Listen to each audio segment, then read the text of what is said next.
In today's video, I'm going to teach you how to add internal links in WordPress and connect the dots in your site. Creating internal links is crucial for enhancing user navigation and improving SEO. So, let's dive right in. First, you need to head over to wordpress.com. Open your web browser and type in wordpress.com. Then hit enter. Once you've reached the home page, you'll see different options.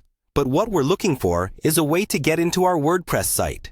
So, let's click on Log In. This will take you to a form where you should enter your login credentials. Make sure you have them on hand. Your username and password are essential to proceed. After successfully logging in, you'll find yourself at the WordPress dashboard. This is the control center for all your website activities. Once here, look for the navigation menu on the left side of the screen. It's filled with a lot of different options, but for our purpose today, we're going to focus mainly on the Posts or Pages sections. Clicking on either Posts or Pages will lead you to a list of all your existing content. Choose an article or a page where you want to add an internal link. Once you have selected the content, a text editor will open, displaying your article or page text. Now, let's proceed to add an internal link.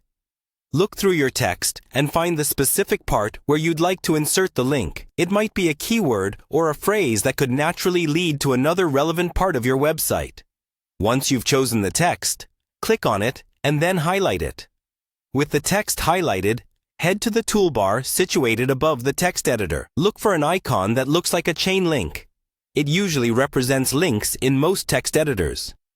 Click on this link icon, which will open a small dialog or input box. Now, it's time to paste your link. You should already have the URL you want to link to copied to your clipboard. It could be any relevant page on your site that provides additional or related information. Just paste the URL into the input box. After pasting the URL, there might be an option to set the link to open in a new tab, which can be useful for keeping your visitors' focus on the original content. Once your link is correctly placed and any additional settings are configured, make sure to save your changes. Remember, adding internal links is not only about navigation, but also helps distribute page authority throughout your website, thereby improving your site's SEO. That's it. You've successfully added an internal link in WordPress. By following these steps, you can ensure your site visitors have a seamless experience as they explore related content, making your website more comprehensive and cohesive. Thanks for watching and happy linking!